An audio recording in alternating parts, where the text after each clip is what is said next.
What's going on, y'all? It's your man Dante back for another episode 5 of the High and Outside podcast. We talk about all things baseball all around the league. You know where you can follow me on Twitter at OctoberZoneTay.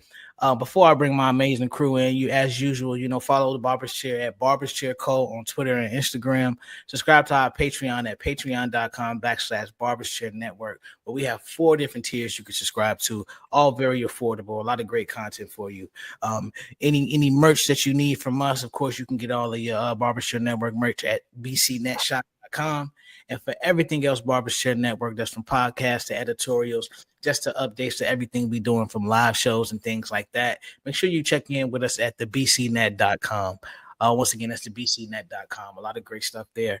I'm going to go ahead and bring my amazing co-host in. We are without our star tender again today, so we holding it down. Both my people down in Dallas, Courtney and Malik. Courtney, how you doing?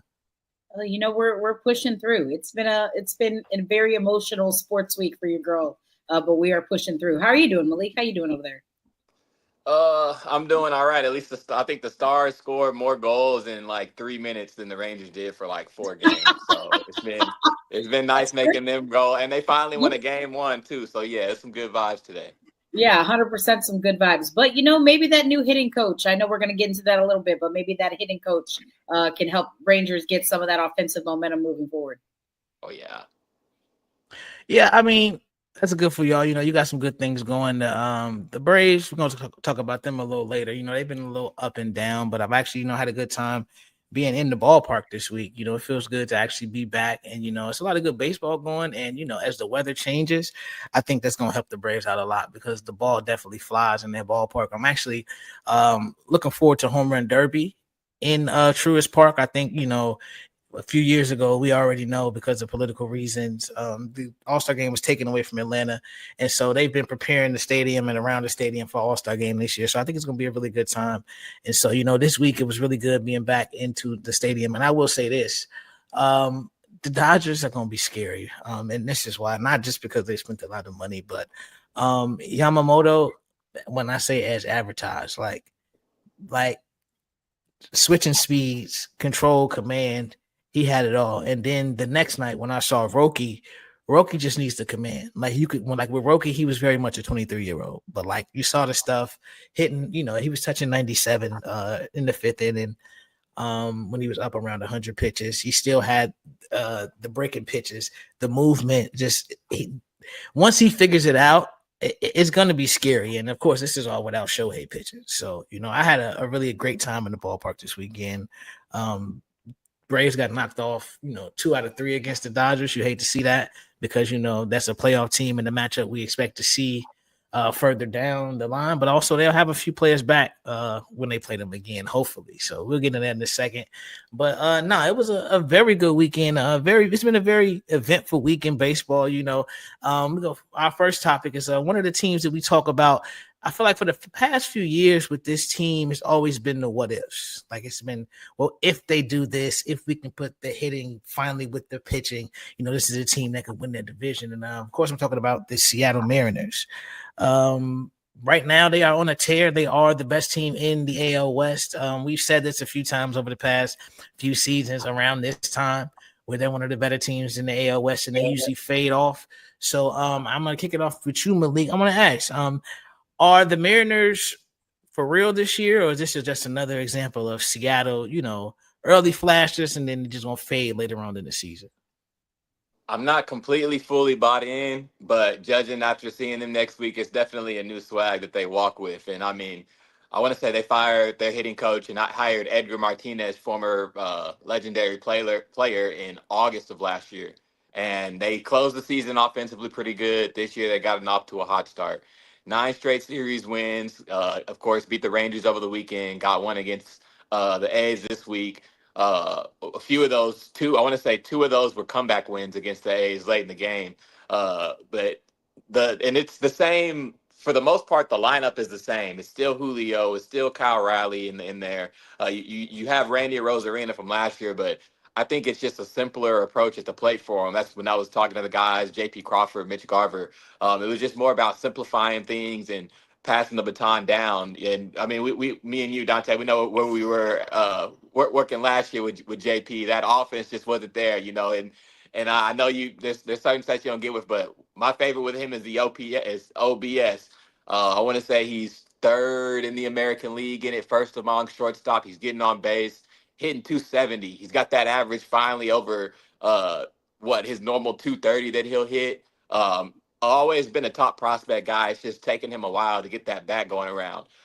Cal Raleigh, I think right now, I know Adley gets all the hype, but he's the best catcher in baseball. He controls one of the best, probably the best staff all around in the league. He controls them. They got one of the best bullpens in the league, and he's also leading the league in home runs, 12 of them. Had a big pinch hit, like I said, against the A's early this weekend. Big pinch hit opportunity where he came through to get them the dub. They don't have Logan Gilbert currently. And then another secret, like I said, the bullpen, best closer, one of the best closers in baseball with Andres Munoz, still 0 earned runs this year.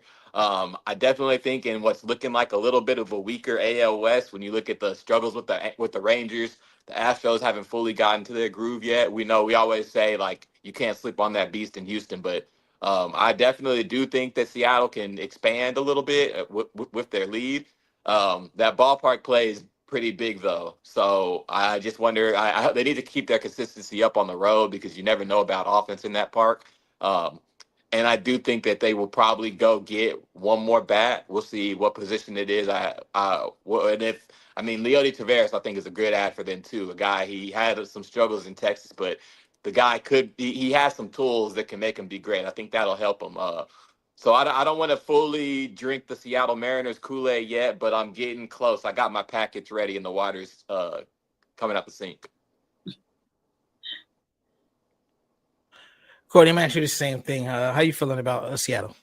Yeah, no, exactly echoing what Malik said. They're off to a great offensive start. Again, I have the same concern. That's not exactly a hitter-friendly ballpark.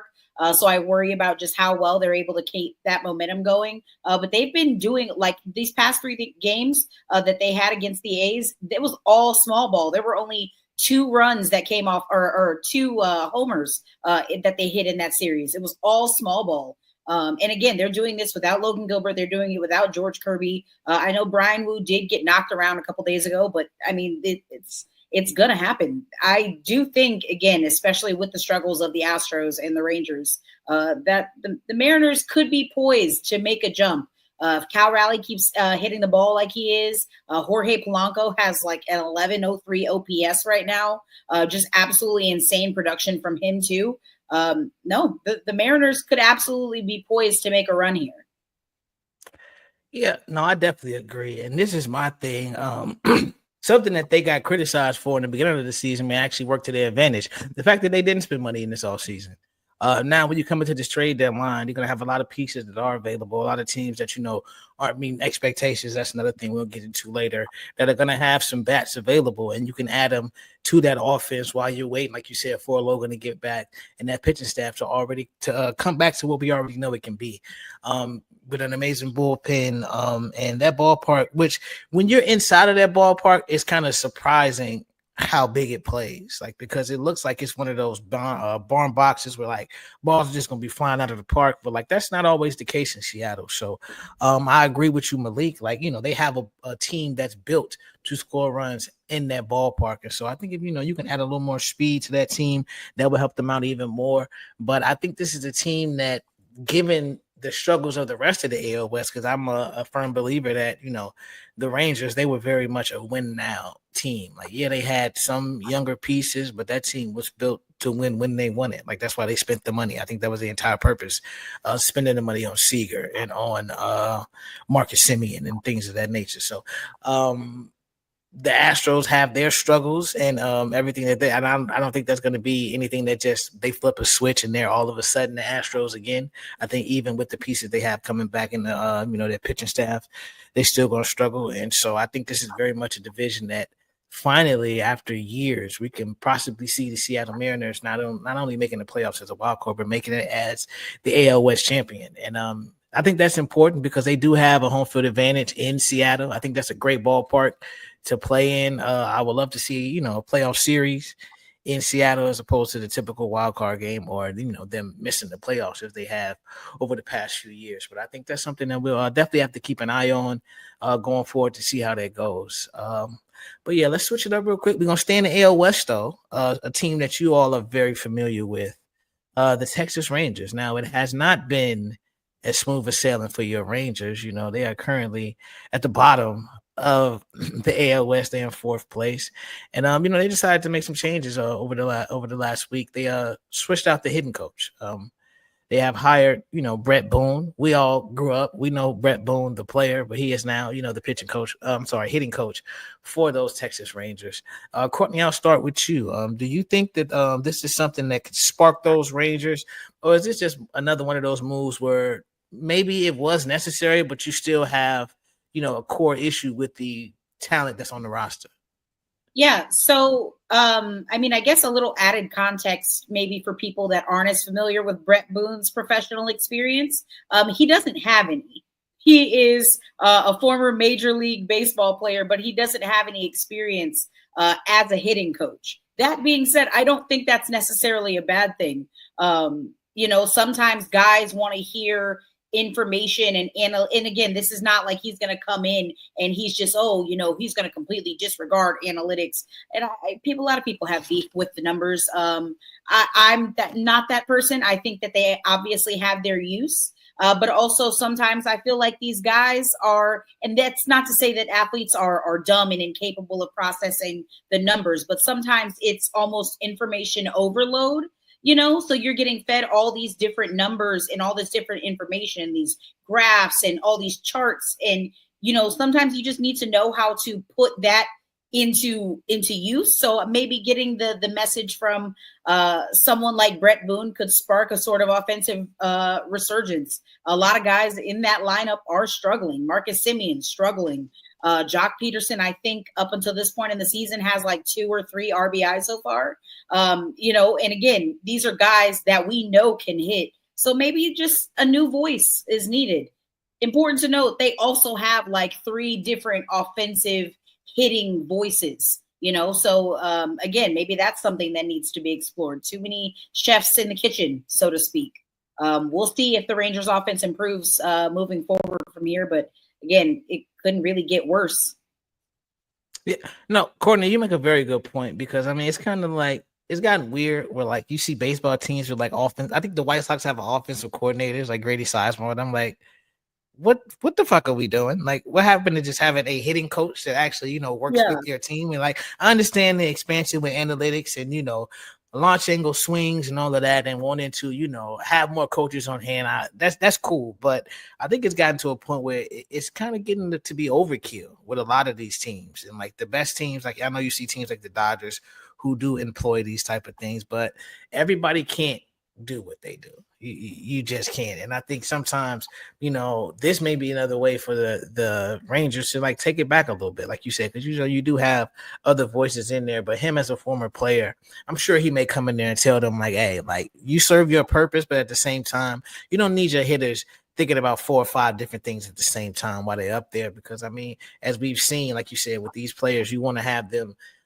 as singularly focused as possible. And when it becomes information overload with the offensive coordinator, and then you have a hitting coach, and then you have another guy over here, then you got your strength and conditioning coach telling you, then you got your guy telling you, well, you need to lift the ball, you need to hit under the ball. It seems to just be a lot for, and everybody doesn't it doesn't compute for everybody. So I'm with you. I'm interested to see just his approach going into this when you have a team that has won a World Series, but it's clearly struggling right now. So it was clearly time for a different voice. I don't want to go ahead and ask the question about y'all boy Big Bochy, but it was time for a different voice in some shape and form. So now here you have a new hitting coach.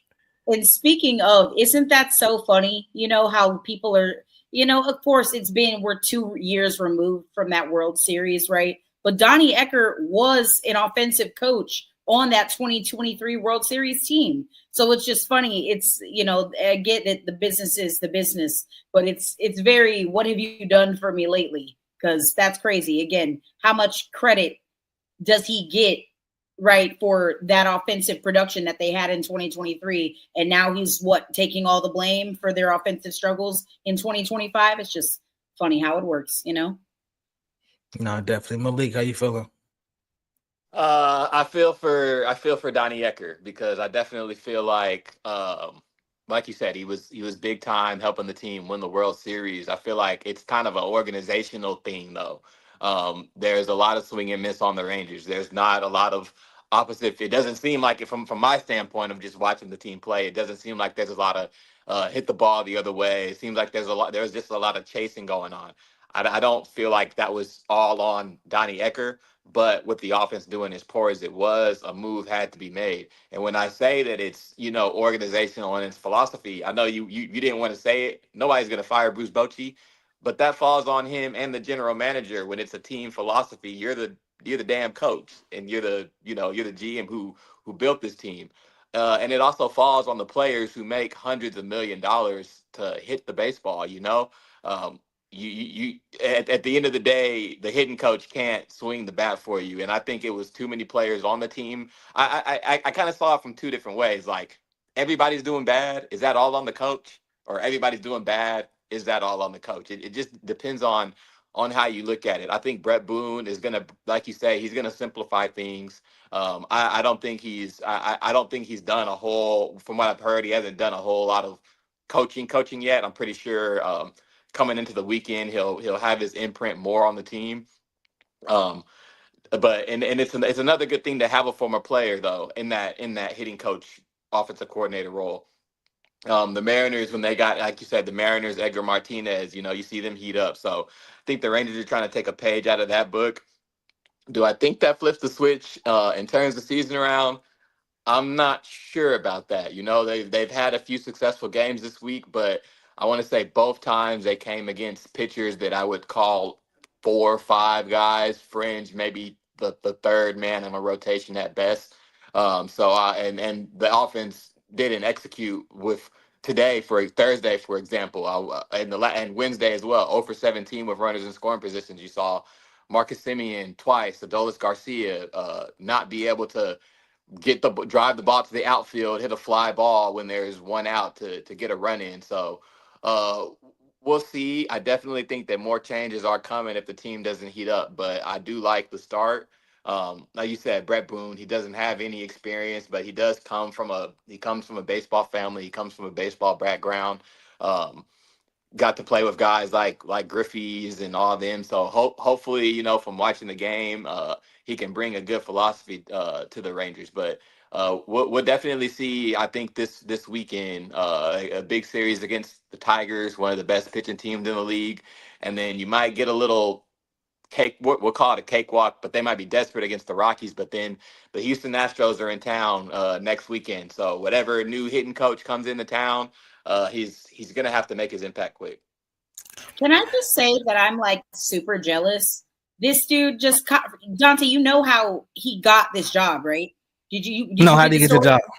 Okay, no, how did he get it? So Brett Boone was at a USC UCLA baseball game like a day ago. Ran into Michael Young. They start chatting it up. He's like, "Oh, want to tell CY I said hi, Boach. Tell him I said hi.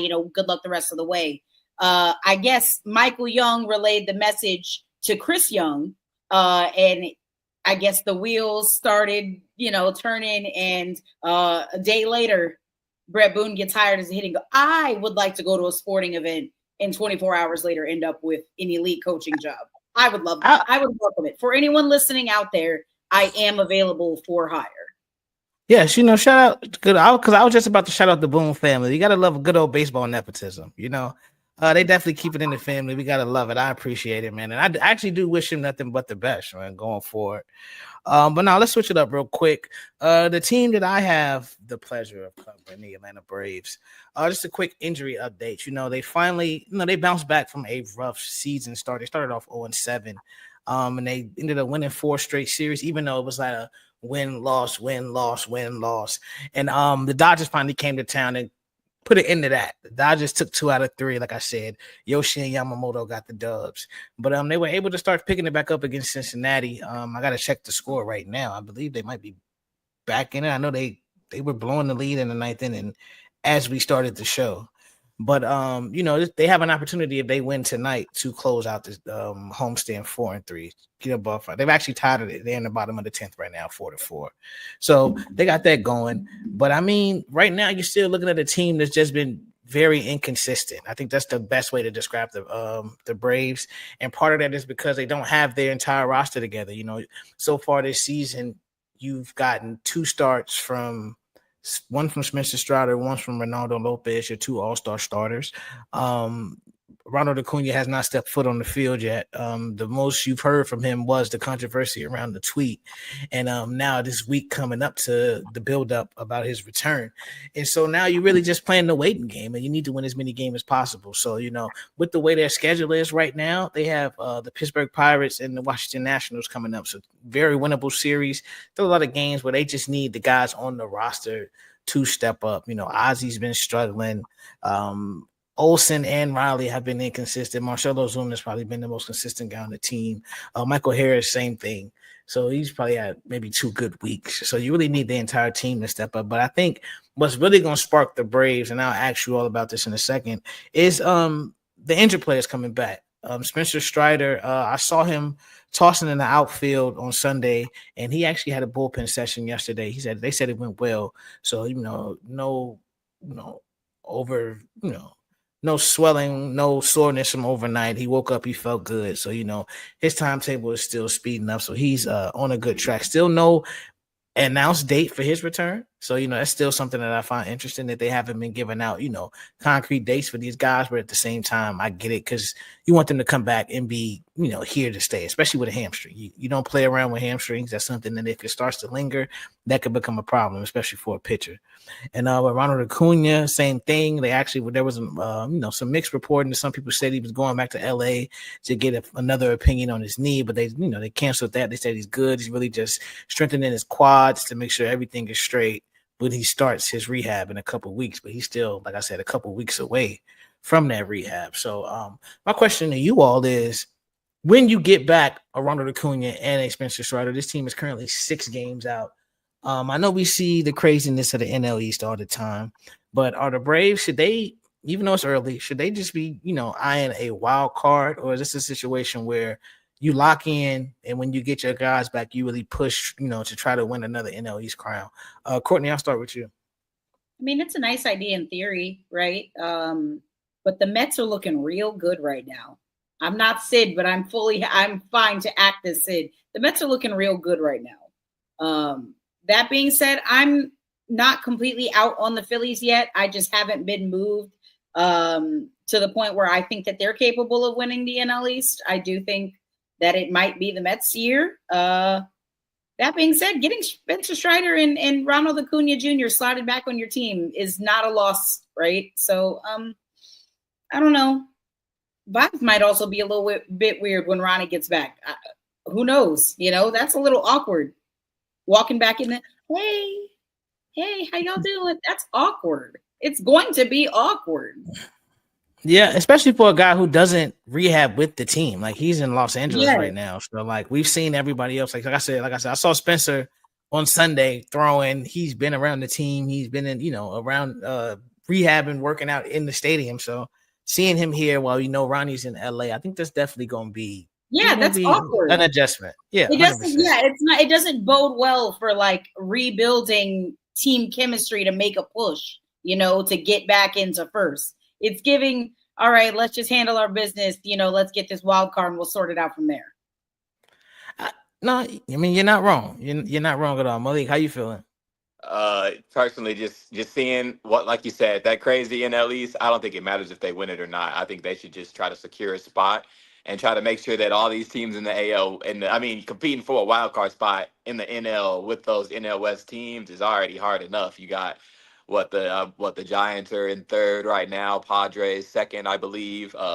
And then, and the other team you're going to face is, strongly from you guys from that east side. I don't think it matters. I don't think any of the teams. I don't think the Braves are scared to go into Philly. I don't think the Braves are scared to go into New York. I don't think Philly's scared to go. The Phillies are scared to go into New York. Just win the race, and like you said, those two coming back healthy is the most important thing. Take your time with both of them. Something that I think the Dodgers are doing with Blake Snell, although the Snell stuff is kind of worrying me with his shoulder issues. But just make sure these guys are 100%. There's enough talent on the Braves roster to where they shouldn't falter completely. Maybe they do go add a pitcher or something at the deadline. Maybe they do need to add, but I think when you got Money Mike and you got Olsen, you got Azuna, I think you'll be fine, and they should be able to slide into the wild card. And then whenever they get there, you're playing with house money. It was a three game set, and you have Lopez and you have Spencer Strider to come out as well as Sale. Yeah, and that I hear you. That's my only worry, and the only thing I don't want them to do is to be that team that just falls back on the fact that, oh, we're going to just have additions due to health, not trades, but just, hey, we got guys that are sitting on the side, and once they get back, and we just keep saying, well, when this happens, once it finally clicks, and then it don't click. So if they continue to hover around that 500 mark, I think I really want to see them make a move. I think AA, you've been fortunate enough to sign your guys to some great deals. The biggest deal on this contract is Austin Riley. I think it's around $250. It's nothing too crazy, but that's the biggest deal and that's a 10-year deal. So the average value is around $25 million. So I mean, again, you're not spending a lot of money with this roster, albeit as talented as it is. So don't be afraid to go out there and spend a few more dollars, because I mean, the Braves can definitely do it. We just saw them, invest in more land around the Battery. We know they make money hand over fist over that. You see team after team trying to copy them and copy that the style of stadium that they've created, and because it's a money generator. So take that revenue, man, put it into the team. I think it's going to be interesting to see what they do. We've seen them call up guys to try to replace Orlando Arcia. I would have liked to seen them go after a real shortstop. I've said this since they let Dansby walk, but I mean, that's their choice. They're still going to be I don't even want to say a money ball team, but that's kind of what they are. That's what the Braves are. They are the money ball team of the NL East, and it's worked for them. It's been effective. So going forward, we'll see how that works. But you can't you just can't wait on guys to get healthy. I don't think that's a formula for success for a team that is pushing for a World Series, and that's what the Braves have always been trying to do. It's been World Series or bust the past 3 years, and they've just crapped out every time. But we're gonna see, man. Speaking of another team that coming into this season, we really thought they were World Series or bust.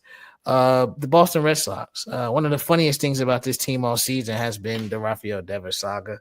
They told him to put his glove down. Now they want him to pick his glove up, and the man is fed up. He's really fed up. He's he has a quote. This is in my opinion, this is really one of the all-timers, because guys are honest, but rarely do you have guys just come out and just say, what the fuck are y'all talking about? Like, what do y'all want me to do? So I'm gonna read the quote he got here.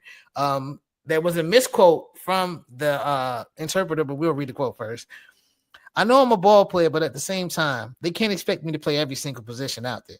In spring training, they talked to me and basically told me put away my glove, that I wasn't going to play any other position but DH. So right now, I just feel like it's not an appropriate decision by them to ask me to play another position. It was the GM that I spoke with. I'm not sure what he has with me. He played ball, and I would like to think that he knows that changing positions isn't this easy. Now, of course, they came back and said that he said that, but he also said, I could play first base, just give me time. Don't ask me to just switch on a dime like that. But either way, I just think it's hilarious that somebody making $330 million will make this type of statement. Like, I understand that you played third base, sir. I get it. I do. But at the same time, if we've had an injury and we're sitting here saying, hey, we still want to make a playoff push, and in order for us to get our best players on the field, we want to slide you over here, and we're gonna put somebody over here, and we're gonna just really plug in these holes. Can you do that? This was not the approach I expected him to take straight out the gate. No matter what the correction was from the original statement. So Malik, I'm gonna start with you. Just what's your take on this Rafael Devers saga, and how does this end? Well, I don't think he's going anywhere. Like you said, he signed for $300 million. So I think that's the best thing for both parties is you better learn to live with each other. Another comment I have on it is they need to lock in Alex Bregman for as long as possible. I don't think he should ever leave Boston, because clearly that's where your leadership is going to come from. You see the things with Jaren Duran. He's a young guy, and then Devers not wanting to move spots. Bregman's played all over the infield. He's done it with the Astros. You got young guys on your team like Christian Campbell.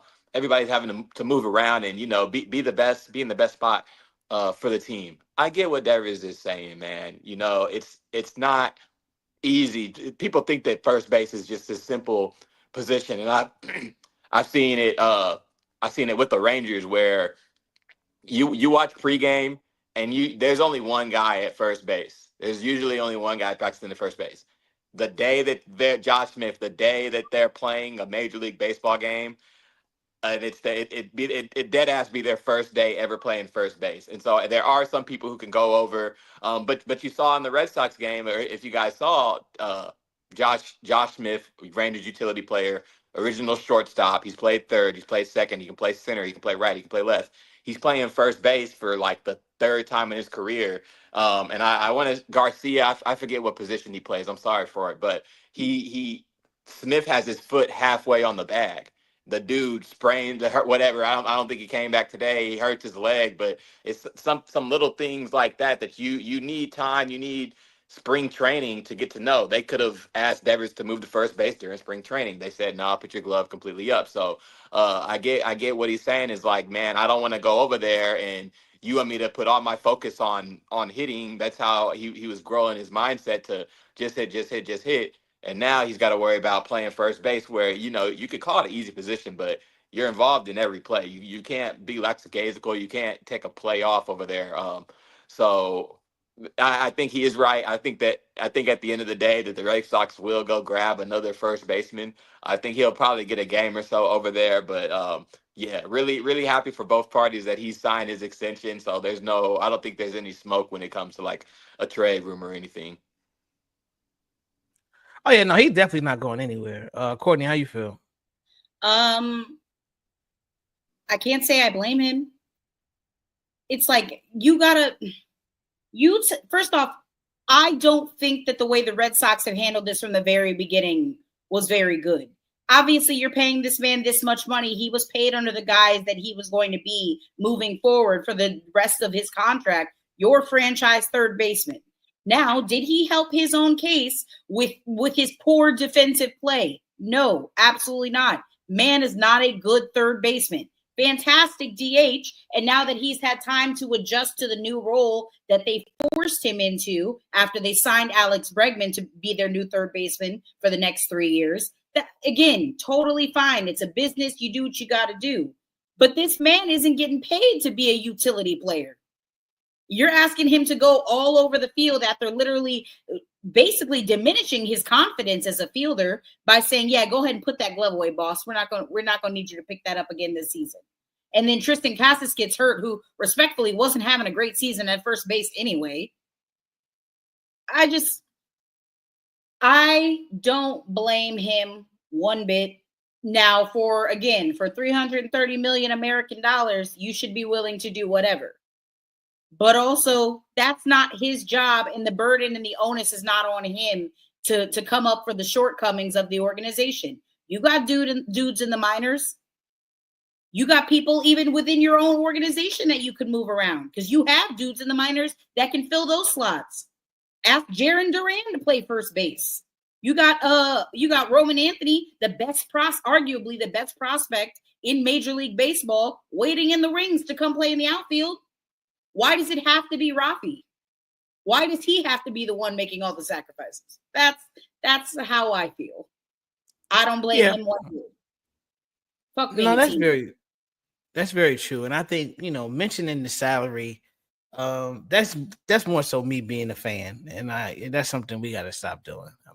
Like I said, myself especially, like when you break into fan mode, like, hey bro, you getting paid, just do it. Like it's one thing if we talking about just hitting the ball, because that's a part of his job.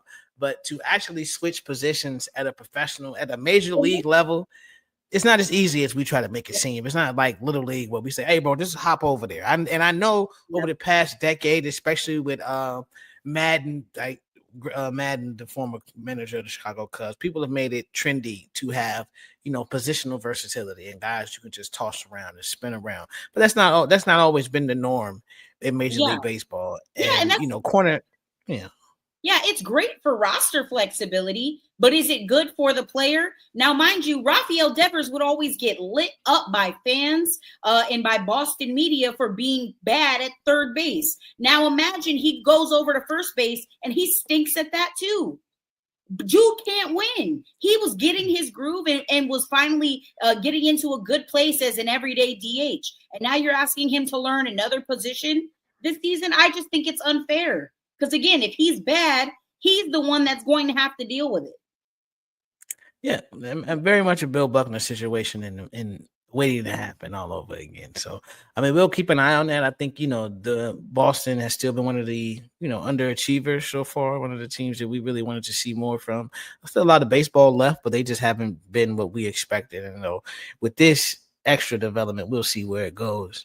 I think, they won't be in the market for these next guys we're about to talk about, but there are 4 guys that are pretty much on the top of everybody's list for potential trade pieces. This came up on MLB.com today, and it just so happened to be the same names that we were tossing around in the group chat.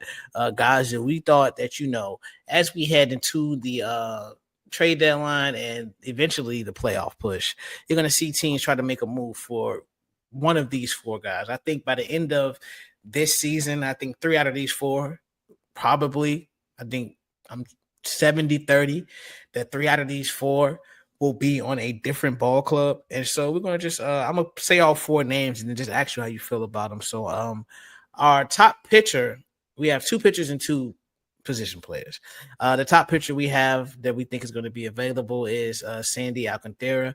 We know how Miami gets down, so I think it's just a matter of when, not if, he gets traded.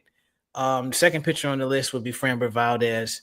Like I said, we've been talking about that squad and everything. And, if it is time to finally call it quits and start to reshuffle the deck a little bit, this is another piece that we think can be moved. As for the position players, we have White Sox center fielder Luis Robert Jr. I know he's been Mr. Inconsistent. That's just the story of his career.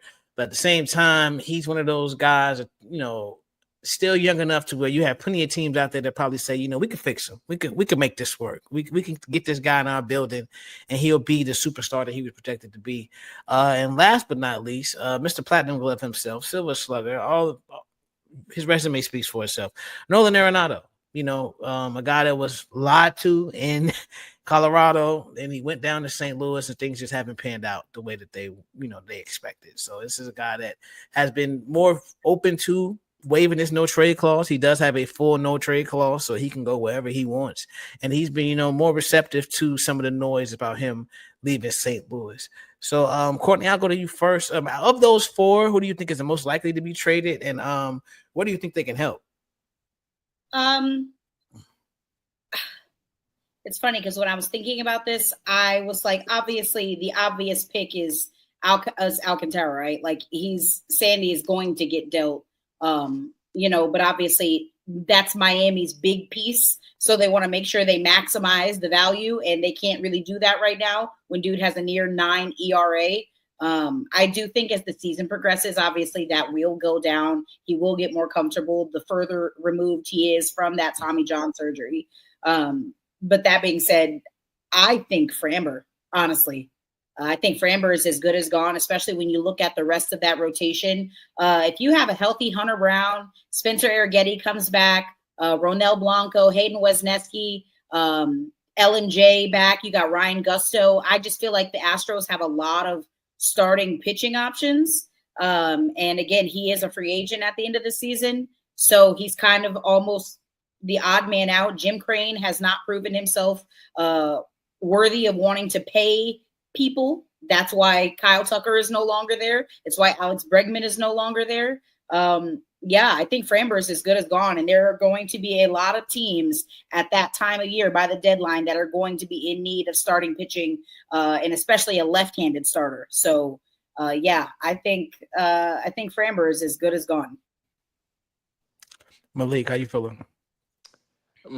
They're two guys. I'm going to talk about Framber Two teams that I think I'm just looking at some stats that I think could really use them. Baltimore, they didn't go get Corbin Burns. They don't have Grayson Rodriguez right now. They had a good performance I saw from Kramer earlier today. They still ended up losing, I want to think, but he did solid. I think he's the guy that could help out Baltimore. Plenty of a deep system in Baltimore. They'd be the type of team to take a 1 year rental type player. And I guess two others though, and they're kind of like on different sides of the spectrum.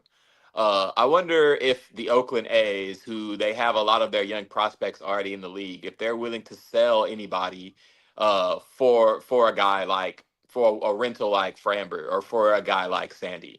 And then I'm gonna say for Sandy, for both of them, the Los Angeles Dodgers, who they seem to make a move every year. But if Blake Snell doesn't get healthy, if they want to hold Shohei Ohtani back from pitching this season, if Clayton Kershaw can't come back, there's still some holes in that starting pitching rotation. Blake Trinan is out with injury, so even in the bullpen, there's a few worries with that pitching.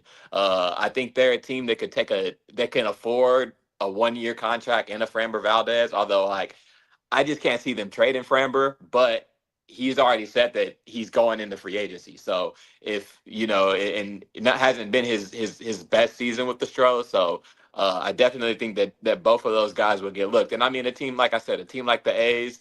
I'm looking 20-18 right now. I want to say second place in the AL West, around second, third place. Can they make a move? We saw them spend in the offseason. They bring over Severino, Jose Leclerc, and like I said, the core for the most part is already up. Cutts is up. Their best prospect is up. So, I'm always a guy. Don't hold your prospects for too long because I see them lose value all the time. I'm not saying that it's championship or bust for them, but they're a team that wants to win. They're a team that is trying to learn how to win. And if you can go get one of those players, maybe not sell too high on Framer because you won't. I don't think they sign him in the offseason, but I definitely think they can make a move. Malik, can I say something controversial? Because I see the vision in the American League West, and I know teams don't like usually trading within their own division. But what about the Mariners getting Framber? That'd be tough, especially with a guy like Framber, who's a ground ball pitcher. He'd be going to one of the best defenses in the league. And then I think just being around Seattle's pitching coaches, that cools him down a little bit. That'd be dangerous. Because I'm a big Framber fan. I know he had some struggles last season, but Framber at his best, even like 2023, 2022, he's a real solid guy, works quick. Like I say, ground ball pitcher. He can be effective. I don't like the fake dreads he rocks, but I can get past that. No, the hairstyle is crazy, but no, I think Framber's a guy I could definitely be on see on the move. I think another place, like you said, him being a ground ball pitcher, I'd be interested in the Cubs taking a look at him. Like you said, I don't think they want to trade him in the American League. I think that's a team that definitely needs more starting pitching, so I think that's a team that should definitely take a look at him. And I think the Dodgers, people are sick of it, but everybody they trade for it tends to get better. So I think if you can get them with a guy like Luis Robert in the building and, get into his bad tendencies and have them, really coach him up, because as we know, his play discipline is the biggest issue. Outside of the little knick-knack injuries he gets here and there, that's really the biggest thing for him. Is just he seemingly just can't stay healthy. So I think, getting them together in that aspect is something that the Dodgers could very well do. And that's another bat on that team, and a guy like that who still like, again, has superstar potential, at least star potential, all-star potential. That's something I would like to see. But I mean, it'll be interesting. I think we're going to get closer to people making moves, and I think these four are definitely the guys that are going to get moved. They're going to go. So we'll see where that goes. And it is now that time that we do every week. Our series to watch for the weekend. Again, we're on another roll. Dodgers. Dodgers Braves was a banger last week, so I mean, I feel like the streak was definitely intact. And so this week we got hit a gong, bro. Huh? You just hit a gong right now? You were like, no, I hit my mic. Bong. No, I hit the spring on my mic stand by mistake. You gotta excuse me. I was like, damn it. I was like, we got to Do we relay have a effects show more often. gong now? No, we don't. We do not. I wish we did. But Do no, we we need got to two get series for. We definitely can get a soundboard in here. I got to see how Scott got it going. But no, we got two series this week. I'm gonna let Courtney go into the first one. As the former Arizona resident here, we got the Dodgers versus the D-backs. Tell us a little bit about that series. Yeah, I wish I could honestly go back and like appreciate those times I was able to just take the light rail up to Chase Field to go watch. If I wanted to go watch a baseball game on a Tuesday afternoon, I could do that. And God, I miss it being that easy. Going out to Arlington is just a struggle. But yeah, got a great series on deck. I actually just checked the score because this series did start already. On the mound tonight, we got Yamamoto and Brandon Pfaadt, who's honestly been the D-backs' best pitcher just to this point this season. And on Friday, I just had it right in front of me, the whole pitching matchups for the weekend. Bear with me just a second. There we go. Eduardo Rodriguez and Roki Sasaki tomorrow. Corbin Burns and Dustin May, and then Zach Gallen, who's kind of been riding a hot hand. I think he's only had like 2 earned runs in the past 13 innings after kind of having a shaky start to his season. So yeah, fantastic series to look forward to. Freddie Freeman has been insanely hot this season. He's batting 478 over the past 2 weeks, and 464 this season as a whole with runners in scoring position. Dude's been on a tear. Great. It's always a good season. I'm pretty sure this is the first series that the Diamondbacks are playing against an NL West opponent. In the next 3 weeks, they're about to be in the gauntlet because I'm pretty sure they play the Giants after this 4-game set against LA. And then they also play the Padres, I think, right after that. So they are just getting into it pretty fast and pretty heavy after a 1 month East Coast in Midwest trip. So yeah, definitely check out that series. I'm curious to see who the Dodgers pitch on Sunday though, against Zach Gallen. Yeah, it's gonna be the Diamondbacks are one of my fun teams. Like I know MLB League Pass doesn't get the same love as everybody else, but everybody has those fun teams to watch. And the Diamondbacks are one of mine. They always put up runs. And they got some studs, man. Not just like Ketel, obviously Corbin Carroll, and Ketel Marte is actually coming back now, so he's back, or he is back, I should say, but he has not been doing that well. I think he's like 2 for 16 as of late. But Geraldo Perdomo is having a crazy season so far. They've got some dogs on that team. No, definitely, indeed. I think that's definitely going to be a great series.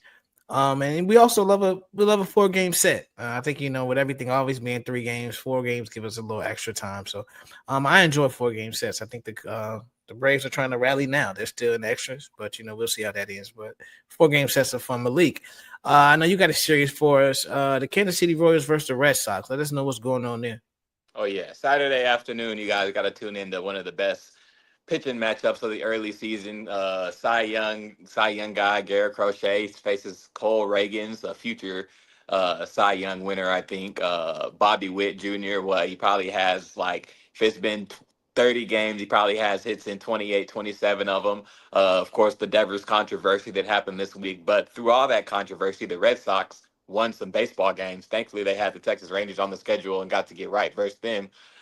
So looking for a good matchup. Let me see if that matchup's in Fenway.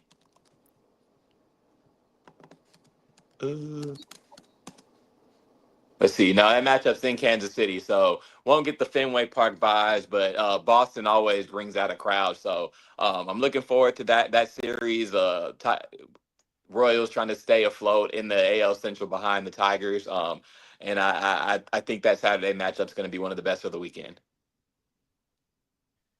Yeah, man, I agree, bro. I think, again, Boston, despite the fact that they've been an underachiever, kind of, I won't say similar with we can't say similar with the Royals, but I mean, this is the teams that people still want to see. It's still a lot of talent, and I think that matchup is always going to be exciting. And just hopefully we can have them play some good baseball. That's really what we want more than anything. We want to see our good teams be as entertaining as they can be. I'm not a fan of teams underachieving, especially when you got the talent. But that's the beauty of this great game we love. You know, you never know. And it's all about who's hot at the moment. And right now, the Red Sox are definitely trying to get back on track for everything that they had planned for this season. But that's all we got for y'all this week. Malik, let them know where they can holler at you and see all of the great content you got going. Yes, sir. You guys follow me on Twitter. You see the @name_Team Mills. I think I got some Oakland A's content. I had to have a conversation with Bryce, with I can't even think of his name, Mason Miller.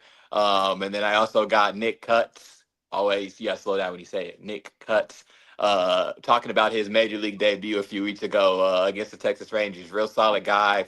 Number one, was it like the 4th overall draft pick last season out of Wake Forest. Him along with Chase Burns, they had 2 guys that were playing in the College World Series, and now they're close to both playing Major League Baseball. So, like I said, check me out on Twitter @_Team Mill. All right, definitely. And Courtney, let them know where they can find you at. Yeah, you can follow me on Instagram and the app formerly known as Twitter @1-800-Collabro. The name is Courtney Collabro. I am not a bro, but that is colloquial. Yeah, follow me for baseball yap sessions, hockey stress sessions, late nights, since these puck drops are at like 9 p.m. But yeah, follow me @1-800-Collabro. Oh no, absolutely, absolutely. And before I get out of here, I want to apologize to the Kansas City Royals because they are, playing very well. So and my apologies to them. And my boy Bobby Witt Jr. But you can follow me at October's on Tay on Twitter. If you catch anything we post on Instagram, you may slip up and see my real Instagram name there. So you can follow me. If you follow me, it's not that big a deal. I just don't say it on here too often. But also, speaking of following, make sure you follow the Barber's Chair at Barber's Chair Co. on Twitter and Instagram. Subscribe to our Patreon at patreon.com/Barber's Chair Network. Again, we have 4 different tiers, all 4 very affordable. A lot of great content for you. If you need any of the merch, you can get your merch at bcnetshop.com. And for all things Barberchair Network, every podcast, every editorial, every live event that we got scheduled, anything we got planned in the city or anywhere around the country where we are located, make sure you check into the bcnet.com and we'll have all that for you right there. Once again, man, I appreciate y'all for checking in with us. Courtney, Malik, y'all be safe, and we will holler at y'all next week.